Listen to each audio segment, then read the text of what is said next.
funded? Yes, sir. And Well, the salaries themselves, the breakdown, 70% for a detective 2 and a police officer 3 positions. and this is currently in operation at this time? Our ICAC task force is, yes. What kind of results are they finding? We, in this past year, we've gotten 114 task force arrests. 113 task force generated arrests. You're a lieutenant. Yes, sir. She's the ICAC commander for our region. You left the uniform assignment. Yes, sir, Why? because I was asked to by a deputy chief, You sir. were a real trooper out in that field. Sir, I'd rather be in the field, but a deputy chief asked me to leave, sir. Well, you got to do what the chief asks you to do. Remember those days? No. I didn't recognize you for a minute. So this program helps apprehend those individuals who are preying on the teens and the children on the internet. Yes, sir. The ones that are distributing, manufacturing, possessing images, videos of child pornography, putting it up on the internet for sharing, or they call it sharing. But basically, people access it and they know what it is, and they download it for their personal collections. Some of them are also involved in luring, enticing minors to meet with them. We call those traveler cases. They travel from all over the U.S. in order to meet up with these minors. I've heard some of the sad tales on those connections, those meetings. So what about the cooperation with other agencies? We've got, right now, we've got currently about 9 or 10, We've got 15, sir, in the pipeline. 15 affiliates, that we call them affiliates as part of the ICAC task force. They range, our region here ranges from north of San Diego County to just about south of San Jose County. We take Santa Barbara, Ventura, Orange, San Bernardino. We have San Bernardino sheriffs, LA sheriffs. We've even gotten NCIS up at Point Magoo. We've gotten the local agencies here, Torrance, Pasadena, Glendale, involved with us, and we're constantly reaching out. Right now, we've just firmed up Simi Valley. We're trying to do El Segundo, and we've gotten Manhattan Beach as well. I know it's a very important responsibility for the police department, and since this grant funds it, are we looking for any other grants under the new federal administration? Sir, we've been awarded $1.4 million or 1.359 that we will be putting for positions under the American Recovery Act. We have till April 9th to submit that, sir. And we will be- You working on that? Yes. We just got off the conference call for that, and there's going to probably be another $500,000 for another grant that'll be coming up in March, I believe, the end of March or April. And that's strictly for creating new jobs under the Recovery Act, and it's going to be strictly based on performance-based issues for the grant to be issued. So, Sounds like a wonderful program with good results. So the culprits need to be aware of that. Ward number 3. Mr. Parks? Let me just ask, and I think it is a good program, but for next year, with the budget issues, we just ask as you align some of these grants and go forward, to be sensitive to grants that require front loading, or if it's reimbursement, that it's reimbursed during the fiscal year in which we're using it, and that as we also move forward, that any grants, we stay within the confines of the grants and not expanded within general fund money. So those are the things we'd ask you to look at for next year, because there's just not going to be funds to support some of these activities. yes, sir, we will. Thank you. Yeah, the city is definitely going to be facing some major financial hurdles in April before the new budget is approved. And you heard it from the budget chair, so if anyone knows, Councilman Parks knows. Yes, sir. So do we have a motion? Question, Tony? Yeah. It just dawned on me. Are you going to be buying any equipment with this grant? Yes, we have. The equipment that is needed for this type of work is not only computer equipment, software. We have to buy it not only for our department, but as well as for our affiliates. There's a whole list of things that we got earmarked out of this out of this grant. About 119,000 out of that goes towards just equipment and supplies. Now, you're gonna be leasing that equipment or buying that equipment? We're buying that equipment, sir. Buying that equipment. So like Mr. Parks pointed out, if for some reason the feds don't give us an additional grant or what have you, and when it runs out in December 31st, 2009, what happens to the equipment? We keep it. Okay, you keep it.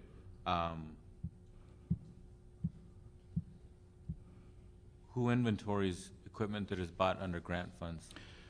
Well, we inventory everything that we have under our ICAC grant. We have to respond to the federal auditors when they come and see, you know, okay, you say you bought this equipment, where is it? We have to be specific as to the location that it's at, the number of items that it is, whether it's computers or monitors, and that they are specifically tagged for ICAC use. Mm-hmm. Okay, you track it, you let them know where it is. I presume you let them know whether it's still being utilized or not for other purposes, other legitimate purposes. But it just dawned on me that the police department gets a boatload of grants compared to everybody else around here.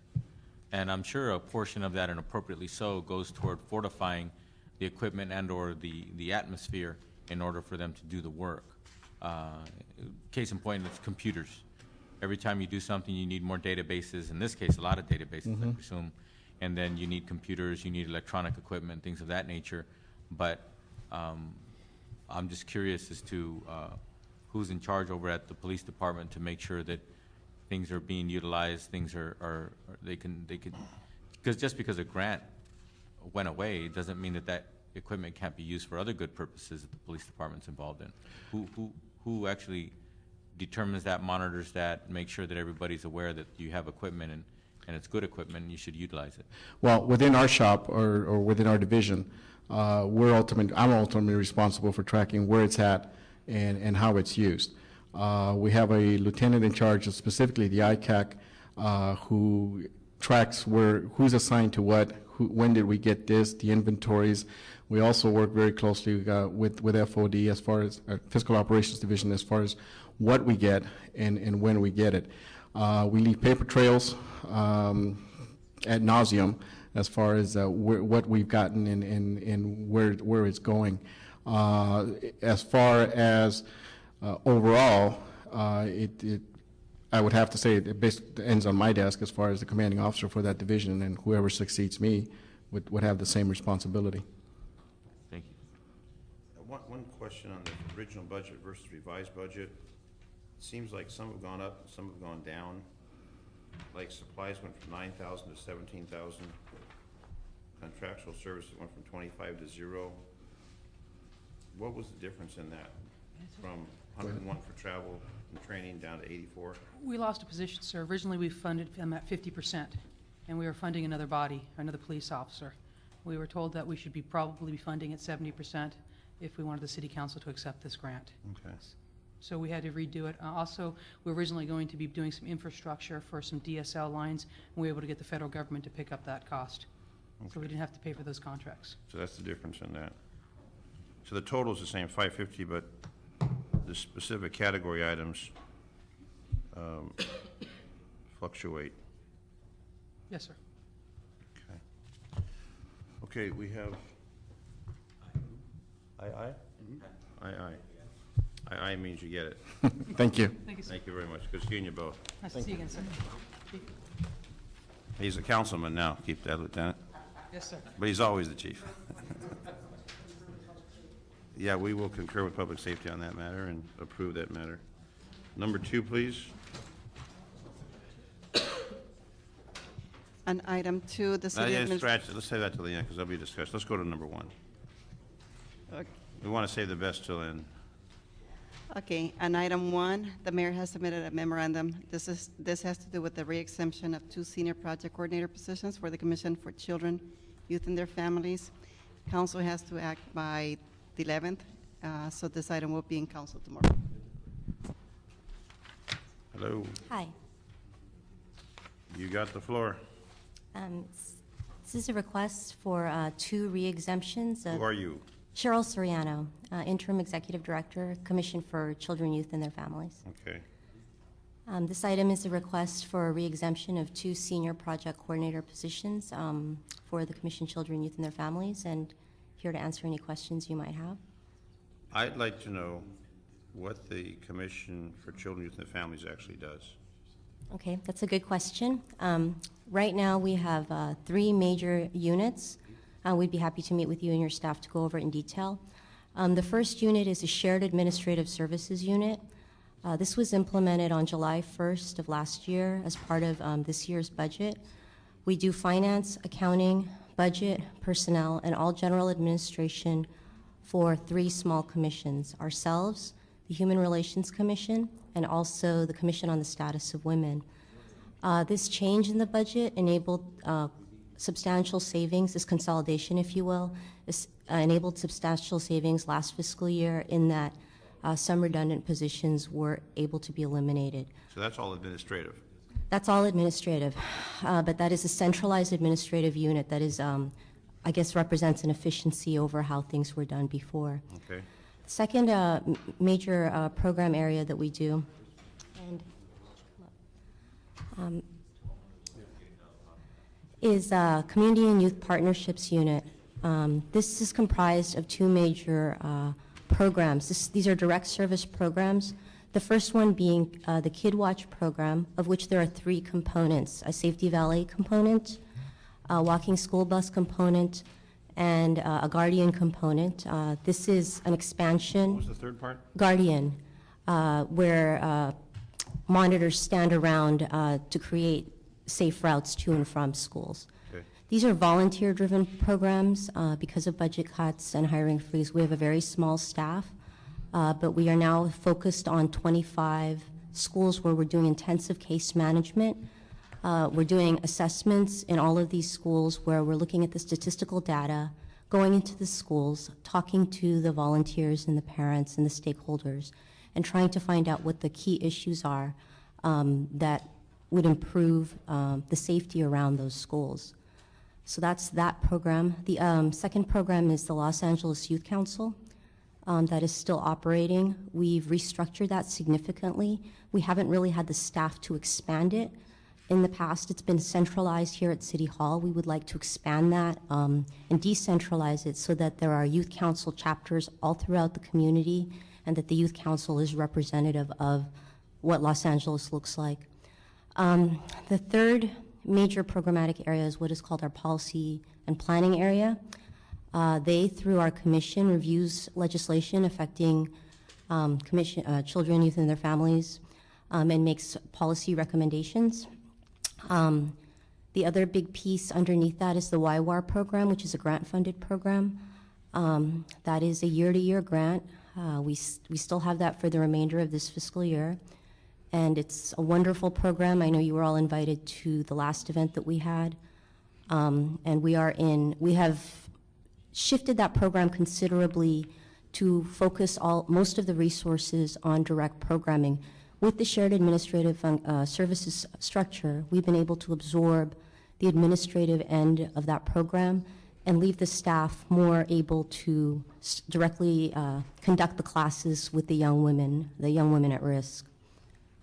So that comprises the major, and I'm sorry, I forgot one more thing. We are also in charge of administering the Joy Picus Child Care Center. We've recently issued an RFP. The subsidy for that, which has been going for many years, is exhausted. We issued an RFP, and given the city's financial situation, without that subsidy, hoping that someone viable would respond. We are finalizing the RFP committee's recommendations, and we'll bring that before our board and subsequently to you within the next 30 days. And we are still administering and overseeing that contract. The final policy piece is that we're working on, that's in the development stages, is we're taking the assessments that are done in these 25 schools and trying to formulate concrete policy recommendations for your consideration that are based on actual field work. And that will be coming online or maturing within the next fiscal year, I would say, within the next 12 months. What's the budget for the commission? Right now, it's about 1.4 million. Next year, it will obviously probably be less. We have authorized staffing of about 24, but funding for probably about 20. Currently, we have about 15 or 16 full-time staff and about half a dozen part-time staff. So it's not a big endeavor. Well, $1.4 million for the Commission on Children, Youth, and their Families. Yes, sir. The shared administrative unit, I understand that. The partnership with the schools, why can't that be done by the school district or the LAPD's traffic divisions instead of children, youth, and the families? Since it's traffic safety, safety for the students at the schools, why can't LAUSD pick that up or LAPD's traffic divisions? Well, I think that was a gap in service, and most of the work that we do occurs outside of the school parameters or purview, legal boundaries. It's getting the kids safely to school, and in some of these communities, that has been a big problem. And it's largely volunteer-driven. LAPD is involved with regards to the SLOs. Can you speak to that? This is Jamaica Bell. Yes, good afternoon. We do work with LAPD traffic, and we also work with LAPD senior lead officers in as much as they are available to assist. They help us with the training, they help us with some measure of enforcement, but as far as recruiting the volunteers and working with the schools to mitigate the larger issues that they have to be able to facilitate the programs, that I think, as Cheryl mentioned, is the gap that was in the programming service before CCYF took over the program. And you know, what we do is really community engagement or civic engagement. Most of the volunteers, I believe we have 750 volunteers right now, Yes. that are verified and active, working in the schools, trying to engage them in what is happening in the community.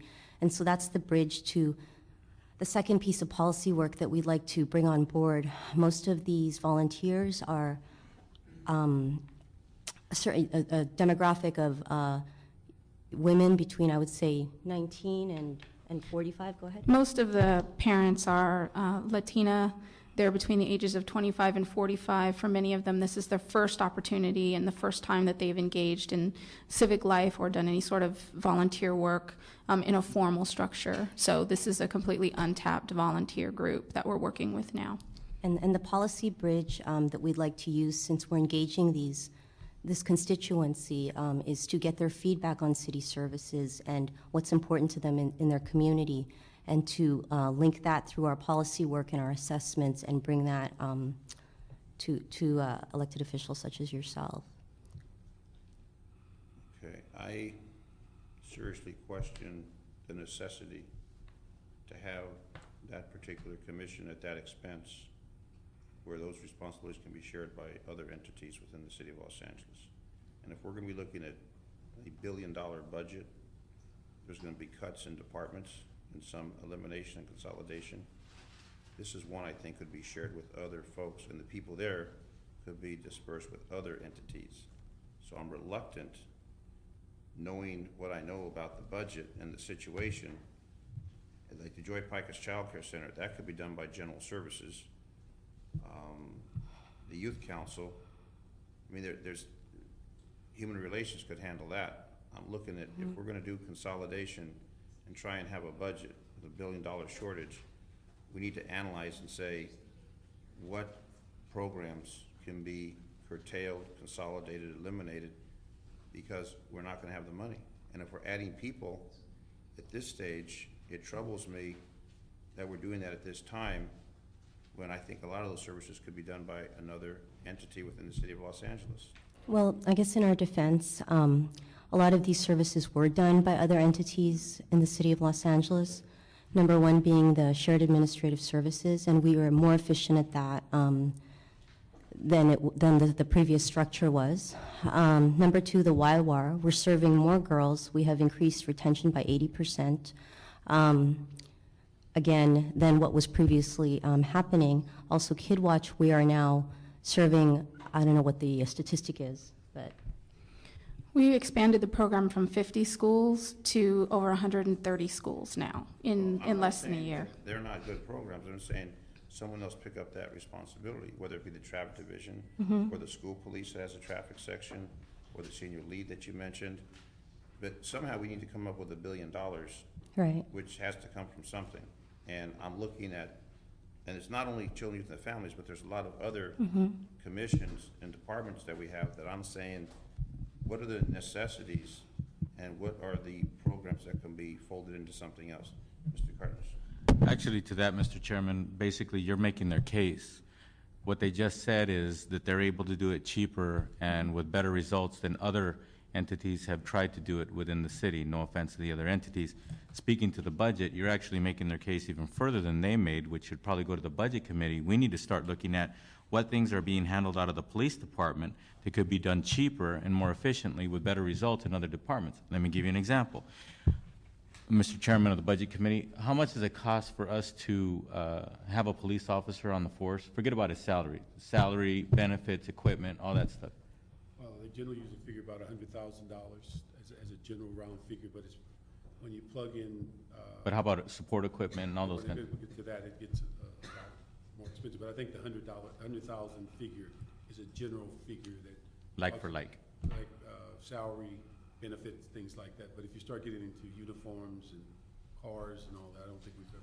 But that's my point. If you have a senior lead officer take the place of somebody from children, youth, and their families, then whether you like it or not, it comes with uniforms and equipment and all those kinds of things. So just the hourly cost for that individual to take on a responsibility that somebody from children, youth, and their families have proven that they're capable of doing it not only effectively but efficiently, actually proves the point that this item on the agenda, item number 1, is something that we need to continue to do. I know that I, for one, am getting sick and tired of seeing the city of Los Angeles get $2 billion in non-general fund money, and the vast majority of that is going to the police department, and we don't do a very good job of questioning how efficient or how good they're utilizing those funds, yet we have an entire department. What's the budget of your entire department? 1.4 million. $1.4 million. We just listened to one budget item that was $500,000 just for one grant. And then they actually blurted it out. They had their eye on another grant that's $1.2 billion, just in one grant. That It almost, is different than. but you're actually making my point, Mr. Zion. What I'm saying is it's a matter of priorities. If our priority is to actually save money and be efficient and effective at the same time and reduce crime and have better public safety, then part of the equation is how can we do it most effectively and efficiently with dollars? And the answer isn't always to have a badge attached to a program. So as far as I'm concerned, the children, youth, and their families have proven that they've been extremely efficient. They took a budget cut last year. What was the budget cut percentage-wise to your department? It was close to $200,000, and when the Kid Watch program was transferred to us from the city attorney's office 2 fiscal years ago, and like I said, we've tripled our output on that, or the number of schools we're reaching. It's a very, we're not using attorneys or paralegals, we're using field staff, combination of part-time and full-time. By and large, who to the city budget are It's probably more about efficient. $20 an hour that they're being paid, 22 average, if you average the part-time and the full-time. And it's work that they're able to do or is within their legal purview, MOU-wise, et cetera. And I can say within the last 2 years, we have not increased staff. We've taken 3 new programs.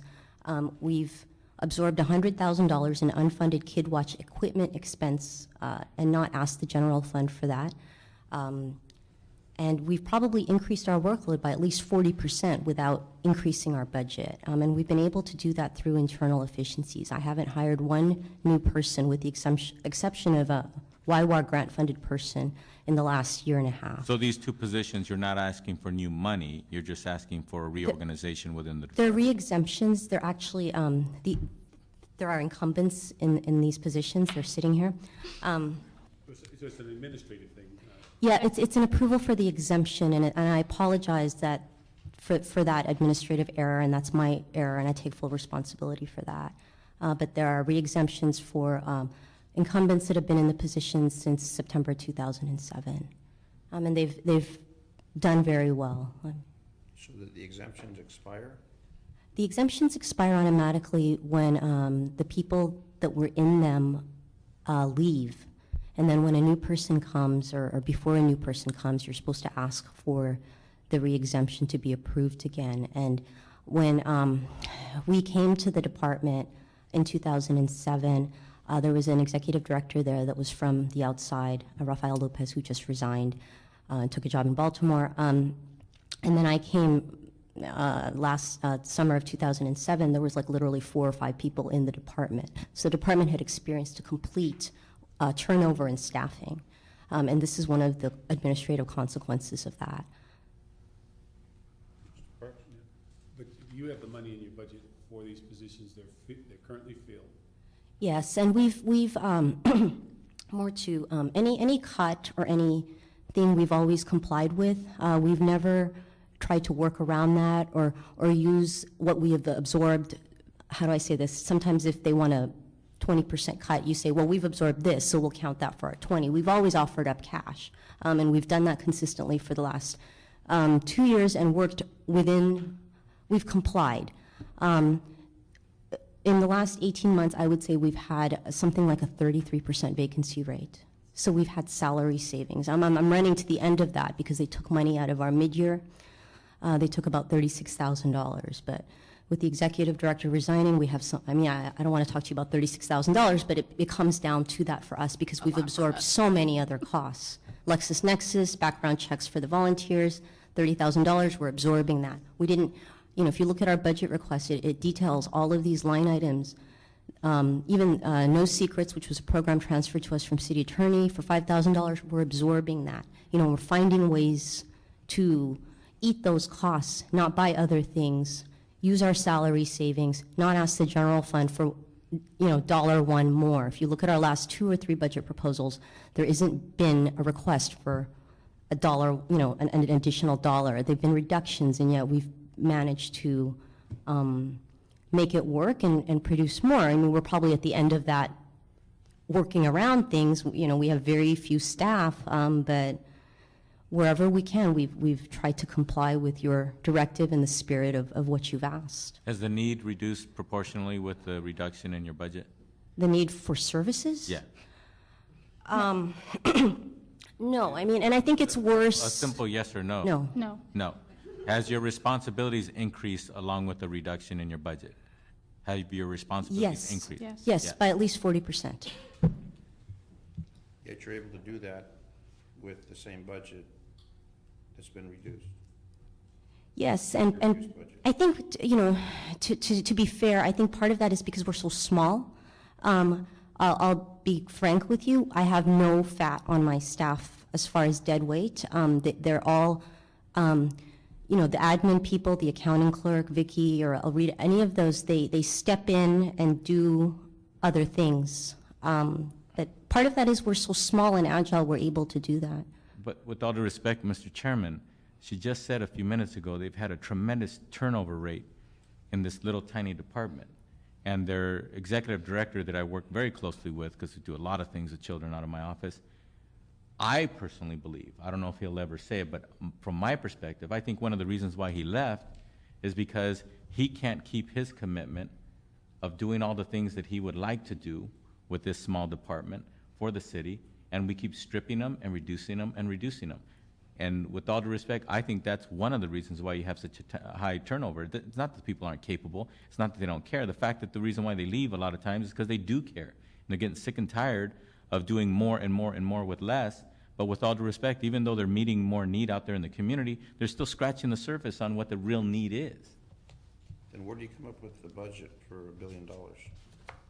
We look at the larger departments as well.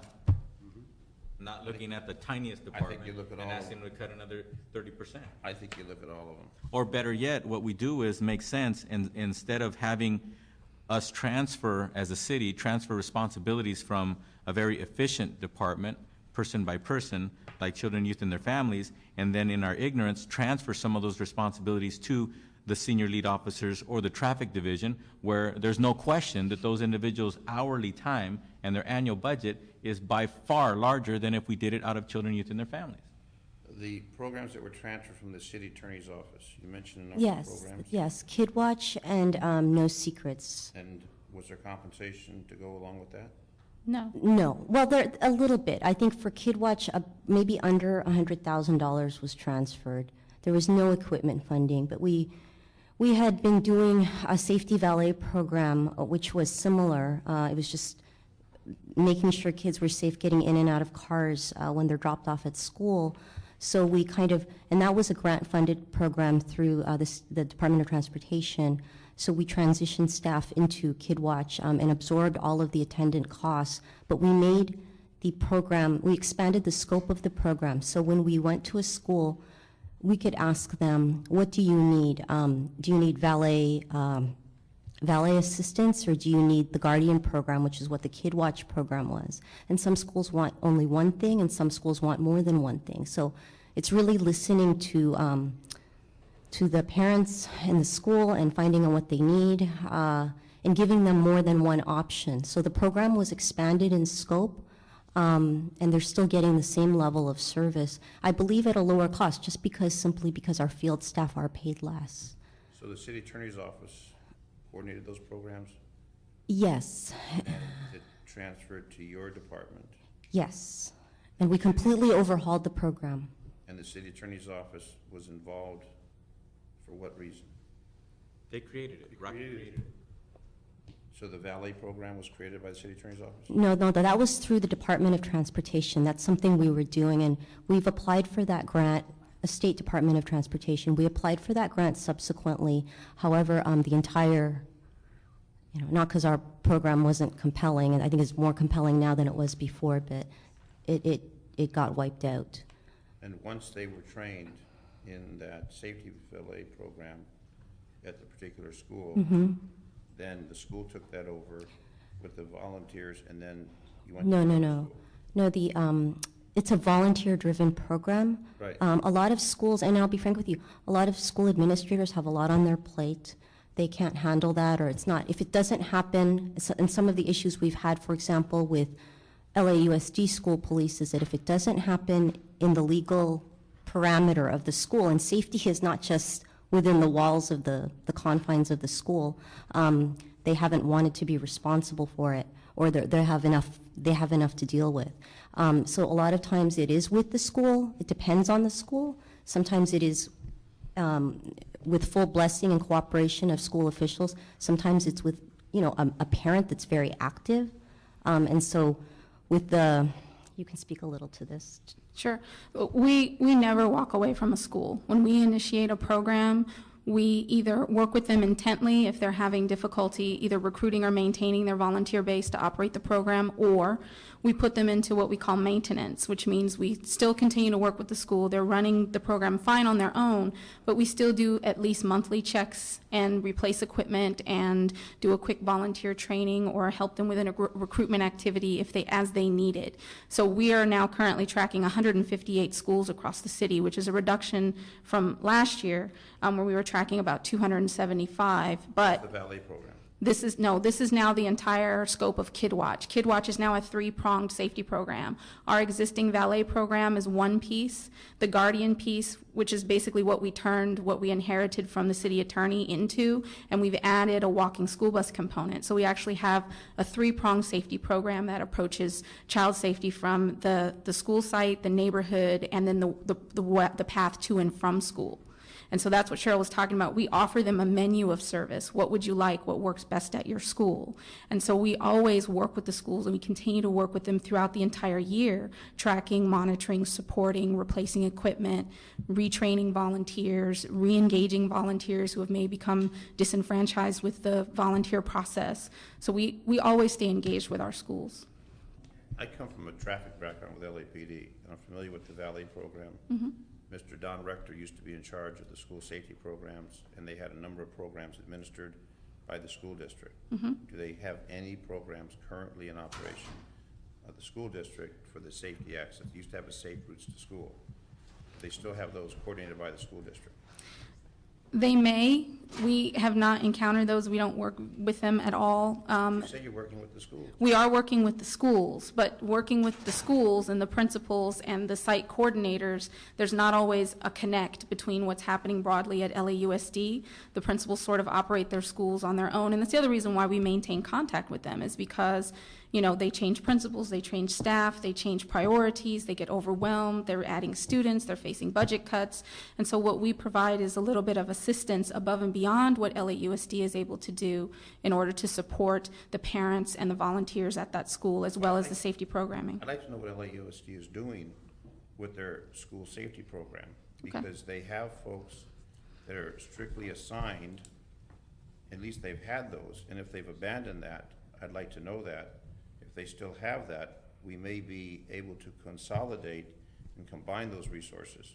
But they used to have a safe routes to school that they would tell the youngsters, this is the safe route to school, we have the crossing guard, et cetera. We run the school crossing guard program, but we may have an entity within the school district, since it's school responsibility to maintain control on the campus. The valet program I'm familiar with because I've got one in my district, but this issue, if they don't have their program anymore, that's one issue. Right. But if they still have their safety unit, Mr. Rector was there for many years, and I worked with him when I was with LAPD. If they still have something, we should know about it, and we should maybe work together with them and not apart from them. I know the Right. principal's responsible to the school, but if they have a safety unit, we should also be responsible and have some working relationship with them. Well, we know that they have an office of school safety, and we have been in communication with them, and they just sort of oversee and coordinate anything that happens at the school. We've talked with LADOT about the safe routes that they've created in terms of the infrastructure that's been developed for safe passages. Those oftentimes, unfortunately, don't get shared with the schools or with LAUSD or with the police or with, I don't know. Well, it sounds like there's a huge gap there. There's a huge gap in the process, and that's part of what CCYF is seeking to do, is to identify those gaps in service and information and make sure that those are shared and updated and spread around the various entities that need to know about them. Okay, A lo- so I'm troubled by the fact that LAUSD may have programs in place, and they have their own school police, they have their own motorcycle squad. What are they doing to address the concerns that the LA City Children, Youth, and Families is involved with? Could we consolidate, broaden something? I mean, the LAPD works with the sheriffs, they work with the highway patrol. There seems to be a huge gap between their safety unit Right. and what you're explaining here. Yeah, and we will get back to you with that information, but one thing because we don't know that right now off the top of our heads, but one thing we do know is that there is great demand for our services. We have a waiting list, and it's nice, just an aside, it's nice to see parents want to get engaged. Because if a parent, regardless of what LAUSD is or is not doing, if a parent is going to volunteer their time, it means they also see the gap where they're walking and where they live. So I don't dispute that, but it troubles me that they may have effective programs that we don't even know about, and we have programs that they don't know about. Yes. We're strictly working with the principal of a school and not with the school safety section or the school police with their traffic safety section. There's a huge gap that we don't have communication with. okay, we'll report back to you So on that. what I want is a report back to this committee on what LAUSD safety, and in fact, if they still have it, because I worked with them at many schools in the San Fernando Valley. Also, what LAPD is doing, if anything, and what LADOT is doing on the safe passage, the safe routes to school, to consolidate the knowledge and the information and the assistance to the schools and the principals and the parents. We may have 3 programs going parallel and there's no connection. And if we looked at that, we could probably triple the effectiveness where LAUSD does this, we do that, and LAPD does something else. That's true. So I think you have a huge gap that we need to somehow figure out. I'm not gonna oppose this request, but we need to shore up and get knowledge of what they have. Now, they're talking about laying off teachers. Maybe they're gonna abandon their safety program. I don't know. But since you folks are involved in the safety aspect, it's important that we find out what everybody's doing so we can all be on the same page and serve that constituency. Okay. So We'll do that. I'm not opposing this, but we need more information regarding what everybody's doing. School, LAPD, DOT. We know what you folks are doing. We don't know what they're doing. Okay, that's, And that information It's a great point. obviously needs to be gathered, because they may be in the dark as we are. yeah, That's a great point. So we'll approve with my colleagues' approval, your 2 senior project coordinator positions with a report back on the answer to the other questions with those other entities to explain what they're doing, so we could maybe get more horsepower out of everything. Let me just add one thing. DOT is in the process of getting ready to do their Safe Route to School grants, Yes, and there's another round of them coming from Caltrans. yes. So it'll be important to see if we can't plug some of your operation into those. We're actually working with them. We actually did receive a funding announcement for the last cycle, and we're working on getting that, filling out all the forms to get that into place. And we are involved with DOT in the second round that's going out now. They meet every Friday or every other Friday, and we're in those meetings as well. So we're working with I think them. going hand in hand with Mr. Zine said is that rather than, because we have a tendency to ask for separate grants, rather than that, if there's a way to incorporate your operation into an 8th district grant at Fauché or something, Yes, it seems to be a better sale than saying, we're doing this and they're doing that, but be a part of what they're budgeting, but may give us even higher points on the grading as it goes we are. beyond. We are doing that. We're actually, what we're waiting for now is for the project selection. I've already spoken with Kevin Meany, who's sort of overseeing that entire process and sort of coordinating all the departments to fill out their grant proposals, departments and council offices. And so he and I spoke already, and we're waiting to see what projects are proposed by the council offices and by the departments. And if there is space for Kid Watch and for sort of our ground piece, then we'll certainly add it. Also, OTS, are you working with Office of Traffic Safety from the state of California in any of these programs? We applied for the Office of Traffic Safety grant. That's what had run our valet program for the last 2 years, but the money was absorbed in the state's budget problems, and so the grant is not, it wasn't offered last Do they year. have any other grants from OTS for school? Not that we're aware of at this time, but we'll certainly look again. Perhaps for the next fiscal year, they're going to run another grant. Well, I went by Manual Arts yesterday to that funeral for Yes. Chief Garner, and in front of Manual Arts, they have speed signs that are on separate posts, which I've never seen anyplace else. Right. Attached to light standards. Maybe there's something like that we can use at some of the schools also. I know we put stop signs around every school Right. through DOT, but we need to find out if there's other available funding from Office of Traffic Safety. Right. There's many opportunities to get dollars. I don't know if we've tapped them all. And also Yes. the coordination of efforts between those entities that service the schools, the students at the school. Yes. We're talking about elementary and middle school, I assume.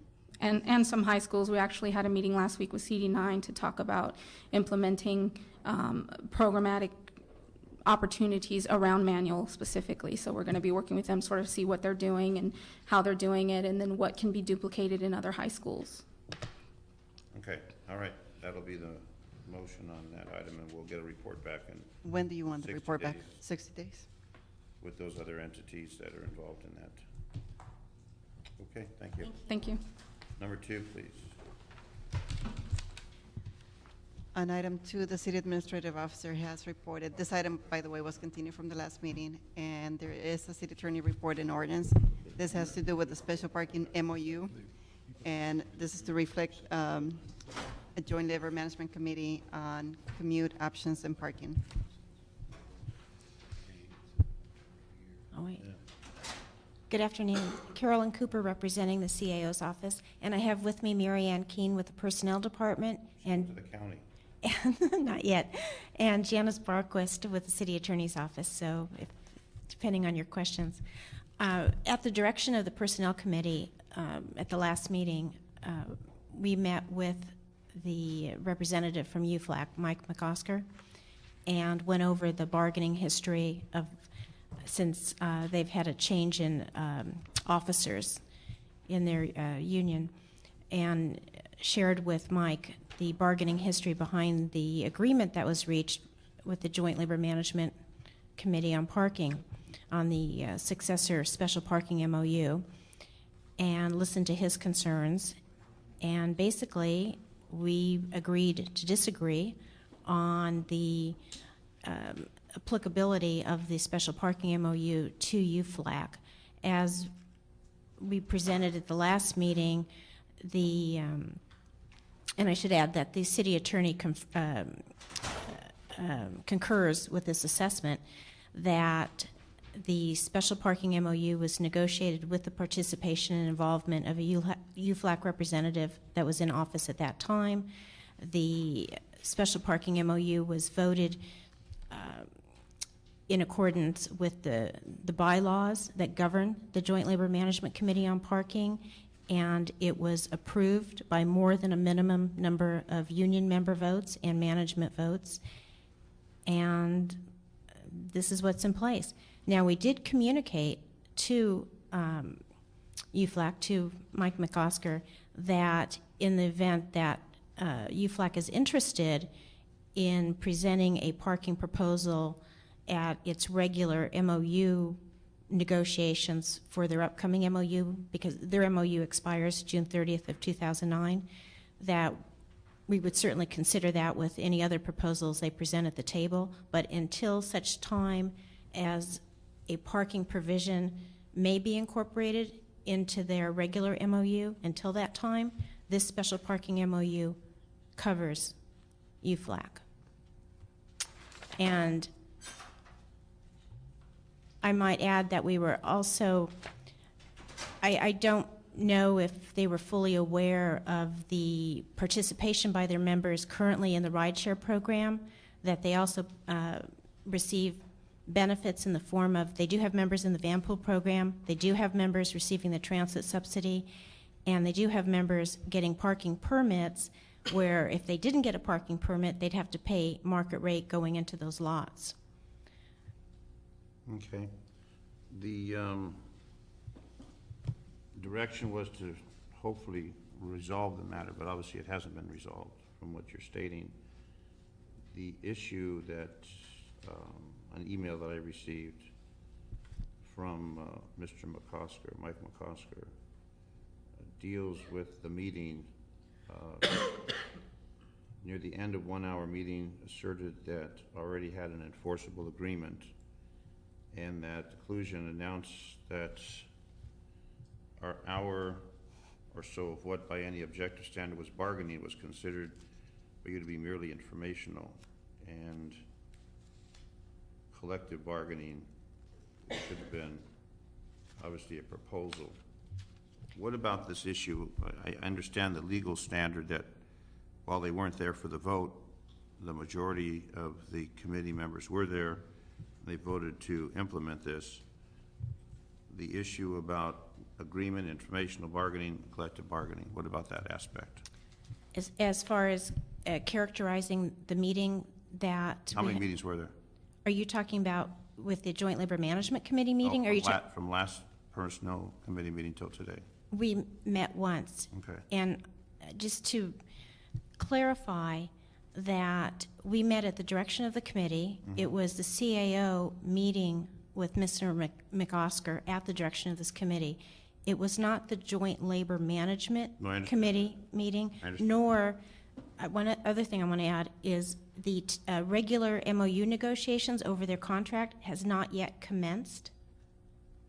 And as you know, we don't take separate items out in front ahead of MOU negotiations. We consider everything in concert. So the proper place for a parking proposal outside of the Joint Labor Management Committee proposal would be to present something at that table. They have that opportunity should they want to pursue that. We did this with the Police Protective League. At some point, the Police Protective League negotiated a separate parking agreement as part of their regular MOU, but until that time, they were covered by the special parking MOU. And the PPO filed a legal action? They did. Superior Court? Yes, they ultimately did, which they lost. We went through fact-finding first, which you may recall the Police Protective League also lost. And then they filed the lawsuit, and the city won on a motion for summary judgment. So are they now paying? Well, they're paying, they were paying and they are paying. So they were. Since their litigation was lost, they're paying. Well, no, there's a stage that, sorry, I use my hands a lot. There's a step that has, that's not being mentioned. That Oh, I'll wait.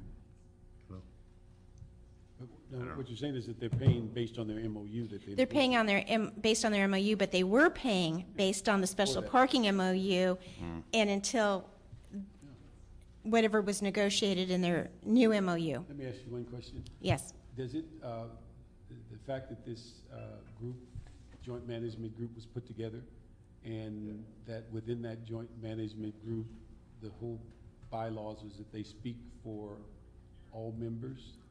That's correct, and That are part of the larger group. So everyone with the joint management agreement, everyone doesn't get to vote. They have selected people to vote in their behalf. exactly. They are bound by that vote because of their membership and the bylaws that bind them. That's exactly correct. Okay. Now, if they chose not to be a part of it, then their options are what? To get out of the overall group before, or is that ability there, or how do they get out of it? In other words, are you in for life, or do you have some Yeah. opportunity to get out? Yeah. Yes, and Janice is obviously going to comment on that too, but a union would have an opportunity to get out at the right time. In this You situation, just can't resign. Pardon? You just can't resign on the fly. There's or in the third quarter. Yeah. I mean, because basically You what, could forfeit. yeah. Basically what happened here is a year was spent negotiating the agreement. The agreement was reached, the draft MOU was voted on, and after that occurred, UFLAC submitted a letter saying, we no longer want to be part of the committee. Was that with the old president or the new president? No, the new president, but it was after the MOU was adopted by the committee. Okay. So the issue is that. So maybe that's overtime. I mean, extra innings, not, whatever. But the thing is that if there was going to be a resignation, it would have to be before the process started. That's correct. Exactly. This is a matter which has been litigated in federal court up to the United States Supreme Court, and it is pretty much a settled matter of labor law that once you're into a joint labor management committee, you're in for the duration of the process. You can get yourself out, but you have to get out before the negotiations commence. Okay, now, if you were to get out before the negotiation commenced, are you bound by any of the decisions made with that joint labor? You're only bound, you are bound to the agreement once the negotiations have commenced. So if there's been a history of labor management negotiations and you have a contract and the contract is coming up for expiration and negotiations are going to commence on the successor agreement, you have to send a letter, a clear letter, clearly withdrawing yourself from the process. Okay, but if you do that, Yes, you can do that. okay, but are you then bound by No. whatever the subsequent decisions? No, if you withdraw from participation and notify all the members of the Joint Labor Management Committee that you are withdrawing from participation, and you do so before negotiations commence, then you're out. But once they've commenced and you have not made that notification, you're stuck. Okay, but then let me ask you, if you opt out well before the negotiation, then how does the city deal with your cost of parking? Well, Or any of the Matt. programs that are being presented by the joint labor? Well, that's a question we have not faced, but presumably the answer is you don't get to participate in the benefits if you're not paying for them. Okay, that's what I mean, so the issue is if you're it not. cuts both ways. Yeah, so if you opt out, You're and out. then somebody else, the group goes forward and negotiates and comes up with a plan, Mm-hmm. then the benefits of that plan are not spread to people that are not party Presumably to the so, negotiation. yes. Which would include the transit subsidy, the van pool program. All three All- or four. Yeah, All or nothing. you can't cherry pick. Mr. McCosker? So you can't pick and choose. Yeah, and just to summarize that, we are recommending that the special parking MOU be submitted to council for consideration and vote. We'd appreciate that. Oh, I'm sorry, we have to share. Thank you very much. Thank you, council members. Pat McOsker, President, United Firefighters, Los Angeles City. Appreciate it. Appreciate the fact that, 2 weeks ago you asked us to meet with folks from the CAO's office to see if we could resolve this. We certainly did that at our initiative, actually. We had that one meeting and we've requested another one. We haven't heard back yet regarding that, but we think that we can work this out. We're certainly trying to. We have lawyers too. Our lawyers tell us a different story. They certainly say that clearly the MOU says it's an agreement between the signatories and the city, and we're not signatories and don't intend to be regarding this agreement because it doesn't work, for our purposes. It's not fair. Our participation in the past in this committee process, and our attorneys have a different take regarding committee work as well, by the way. But our participation has been to make sure that fire station assigned firefighters who can't reap the benefits of these subsidies and who aren't, by the way, participating in the van pool. What we're talking about there is headquarters assigned people, not the guys at fours, or, by the way, the folks assigned to the other 3 fire stations that at the conclusion of the meeting the other day, the CAO's representatives announced, that they had an enforceable agreement and now they too would be paying this parking fee for the first time ever.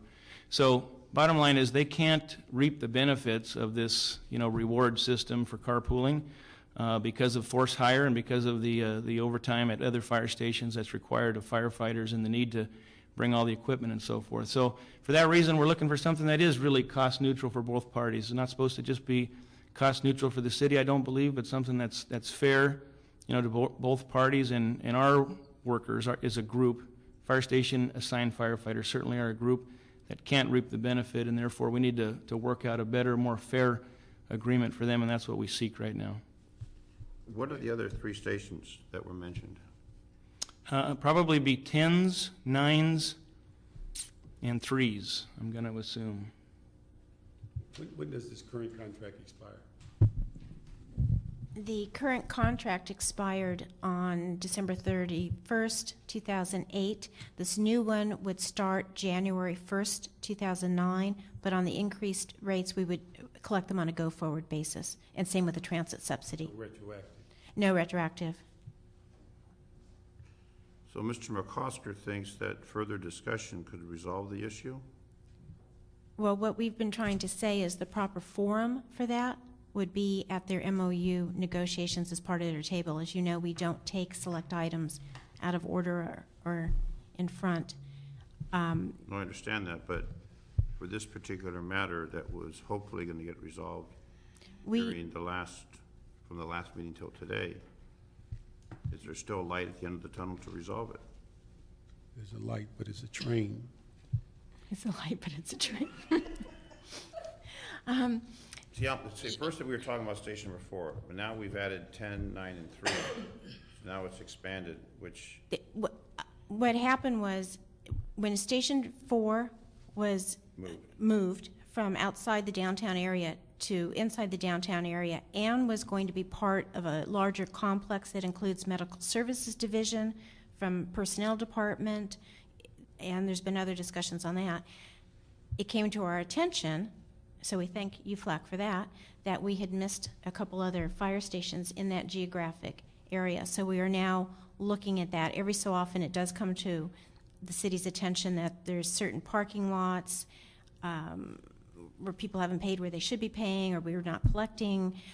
We hire a new general manager. Sometimes that comes under the radar where we don't arrange to get the parking permit, maybe a new council member, what have you. And I just want to comment again. I know I commented on this last time about the comment of that UFLAC doesn't receive the benefits. Again, the big picture here, the whole point of the Joint Labor Management Committee coming together, and this is one of the city's better working Joint Labor Management Committee experiences, is to stave off these huge hefty fines from the AQMD in the millions of dollars by crafting a rideshare program that's a mix of incentives and disincentives to encourage people to get out of their single occupancy vehicle and into higher modes of transportation to comply.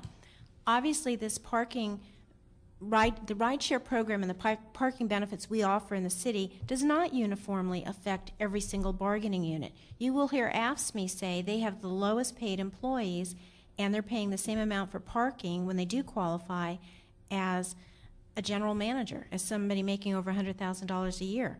You will hear the police command officers come in here and say they don't get to be in a van pool at all, any of their members, Why not? because they're all required to have a take-home car. Well, we Every can single change- one. We can change that. But as far as the statement that we don't get enough of the benefit or we don't reap all the benefits, that's not the point of this. And you will have you could have unions lined up here that participate in this program telling you they don't feel it affects them fairly or disparately. Everybody had to incur a little bit of pain. And this is what that process is about.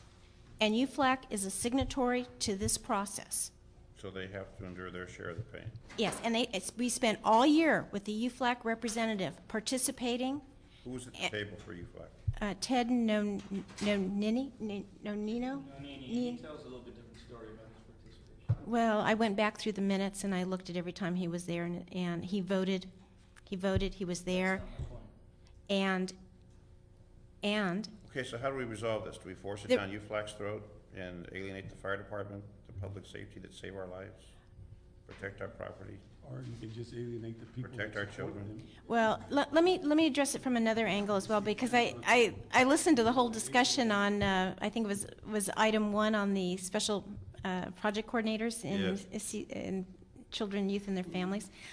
We're losing money by not getting this MOU to council. It's costing us about $40,000 a month in the general fund every delay we have. $4 million right now from children, youth, and the families.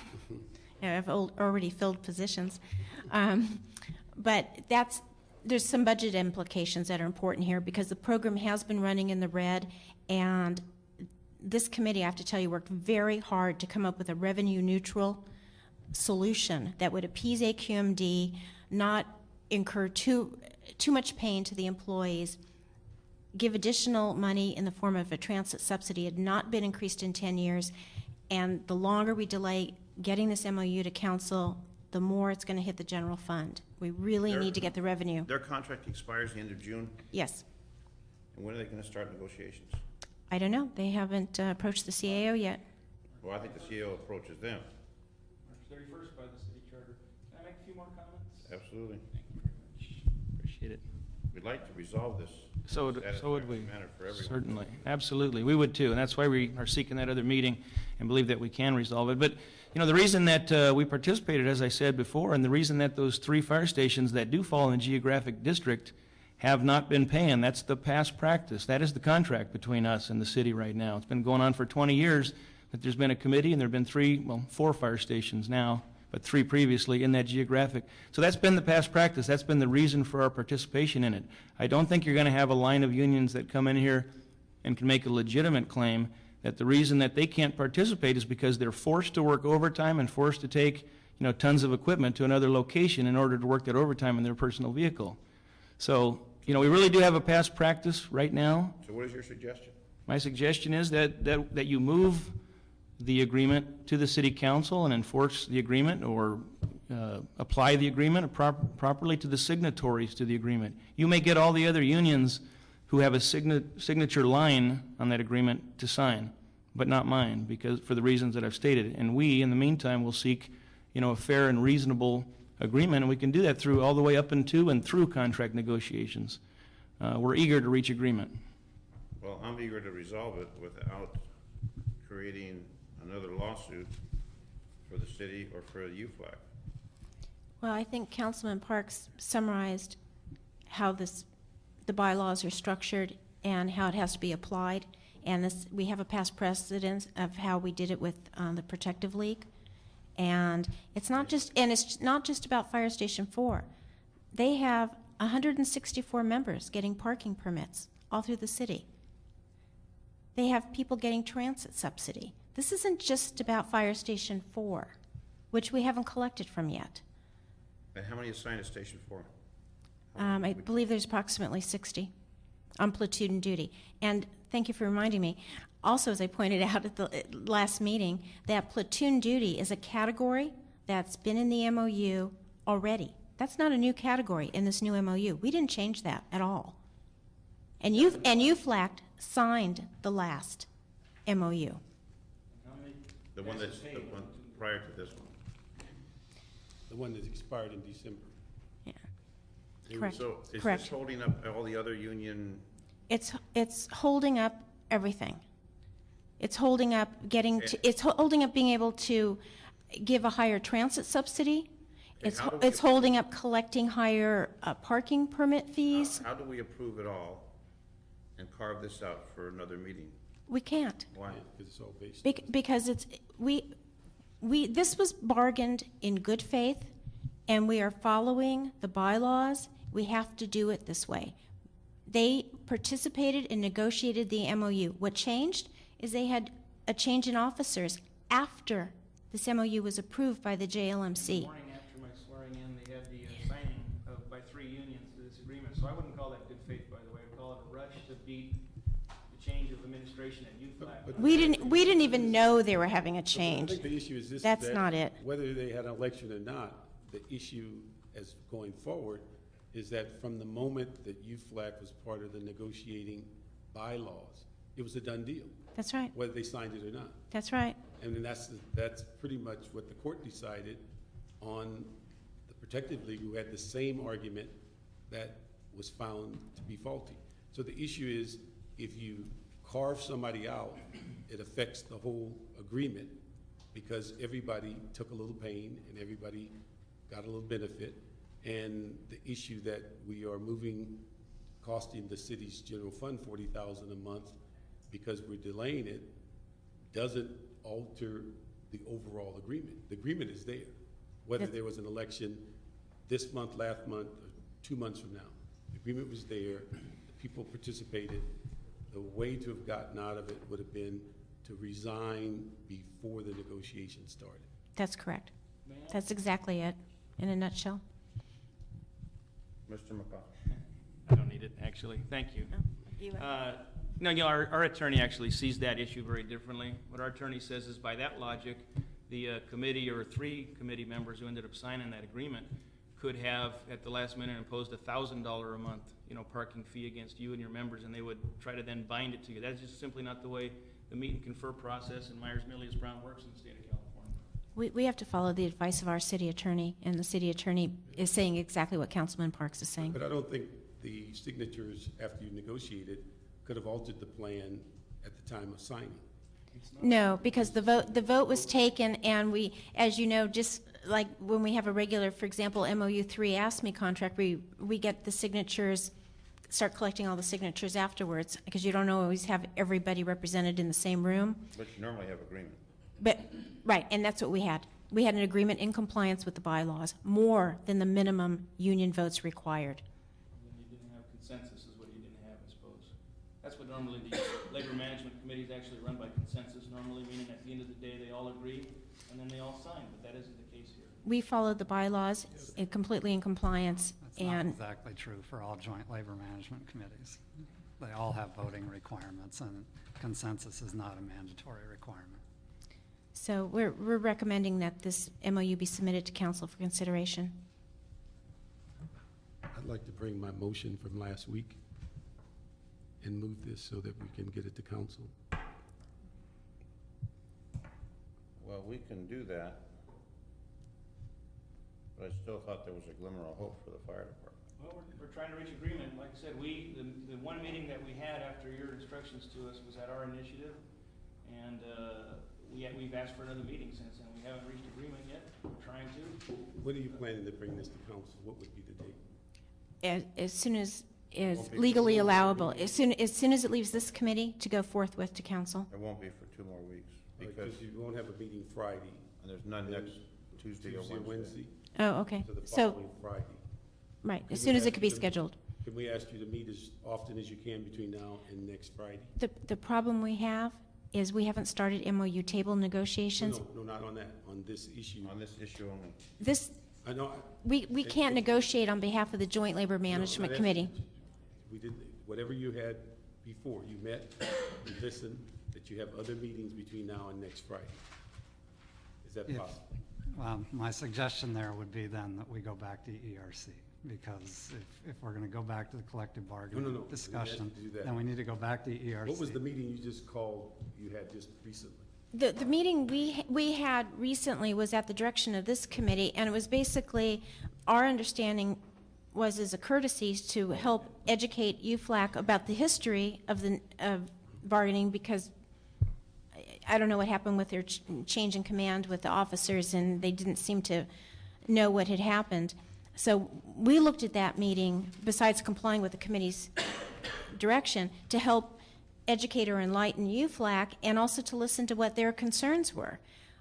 But the CAO does not have the ability to renegotiate what the JLMC did, and what we've said to them, which is we can't say any more other than if you want to bring in this proposal to the regular MOU table, we're willing to look at that, just like we did with the Protective League. There's nothing else more we could say. And we have to follow the advice of the city attorney. We cannot set the wrong precedent. It actually was, in my opinion, it was meet and confer. I mean, I did, at your direction, I sent my lead negotiator in, we requested the meeting. There were 2 representatives of the Employee Relations Division of the CAO's office there. Mr. Coltis, I believe, said to my lead negotiator, what will it take to reach agreement on this? And he laid out for them, back and forth for an hour, and we're seeking another meeting. If that's not meet and confer, I don't know what is. Because they didn't like the proposal that we made at the end of the discussions, they said, well, this is only informational, this is not meet and confer. But that's certainly not the way we see it. We do have, this is a wage issue, it's a mandatory subject of bargaining. Basically what you're talking about here is garnishing the wages of a small group of our employees for the first time ever.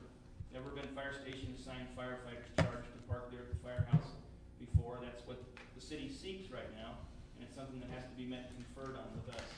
It needs my signature, basically, before we agree to that. We already met and conferred for a year. I understand the dispute. So we have at least till a week from Friday before this goes to council. I don't want to hold up everybody else that needs to get the benefit of that. So what this committee will direct is that you meet again with Mr. McCosker or the representative for UFLAC to try and come up with a solution and schedule this for no sooner than a week from Friday to go to the council. Is that the soonest it can get there? Yes. Now, Because we're not here this Friday, we're not here this next Tuesday or Wednesday. The next council meeting is tomorrow, and then there's no council on Friday, there's no council on Tuesday or Wednesday. We come back on the following Friday. okay, we have a little bit of problem, though, with how that meeting is characterized, because as Mr. Coltis pointed out, we do not have bargaining instructions. You have to- bargaining instructions to fix it. No. No, we don't, from No. EERC. Councilmember Zine, I'll vote no. just for, It won't go nowhere. well- We'll send it back to ERC. Just for clarification, so we're clear on the process here. We're outside of the Joint Labor Management Committee, which is the venue in which this was negotiated. So this committee doesn't have the authority to order or issue bargaining instructions. No, you just mean That- bargaining instructions. Well, when you say to meet, I want to be clear that you're not inferring a meet and confer session, because that would be something that would emanate from EERC, and EERC would give the instructions to the CAO as the bargaining representative for the city. Well, if we want to go back to that stage, we can do that too. Mr. McCosker is saying that he believes another meeting may help resolve this matter. And I see nothing wrong with asking them to meet again, since they already met one time, to see if the matter can be resolved. And I'm just merely saying, let's just make sure that the meeting is characterized as a meeting and not as a meet and confer session, because that would not be the appropriate attribution to what would take place or what has taken I place. don't think Mr. McCosker was inferring that. So we can't do anything before a week from Friday. That's the earliest it can get to council? Because it's too late for us. We're not here. A special meeting for tomorrow, Okay. so. And there's no council on Friday, there's no council on Tuesday or Wednesday of next week, because National League of Cities. So the earliest time would be a week from this Friday. So is that the 20th? Okay, That's early. March 20th, okay. It would not be appropriate for an attempt by the city to approve the JLMC for purposes of some unions and not for others. It's got to rise and fall as a whole. Well, we understand that. Okay. Well, right now, Hopefully the that can be- PPL is out. I mean, we're actually out of the committee now. We pulled out of the committee. Well, you're out now, but at the time when it was signed by other members of the committee, not by UFLAC, but other members of the committee. Well, they signed the bylaws that guided how it was They were done. part of it. Yes, they were. So with the change of leadership in the UFLAC and with the other situation, you weren't privy to what was happening then. But according to what happened with PPO, they did file a suit. They lost, I think it went up for appeal. They lost on appeal, am I correct? I don't think it actually went up on appeal. They gave up after the Superior Court ruled. That's my recollection. There was a suit with a loss on the PPO's part, on the same matter. Excuse me? There was a loss on the PPO's part. Oh, yes, the PPL lost at every stage. They went through impasse negotiations, then the city sought to impose, and then they brought a proceeding in Superior Court. They sought an injunction, and they were not given an injunction. Then they went forward with the litigation. I brought a motion for summary judgment, and I was successful. Granted. Yeah, So it was hopefully successful. between now and a week from Friday, some resolution can be met, and if it's not, then it'll be before the council at that time. So you got some time to do something. That'll be the So vote. for clarification for the record, what you're We already doing is, clarified it. you're approving the recommendations contained in the CAO report. Yes. You're asking the CAO and UFLAC to meet prior to March 20th. Yes. So what you will see on the agenda for council are the recommendations from the Correct. CAO. Okay, thank you very much. All right, thank you. All else we can do. Scott, otherwise the whole thing falls apart. Are we adjourning? Yes, we're Before adjourned. we- in a full year, work goes by.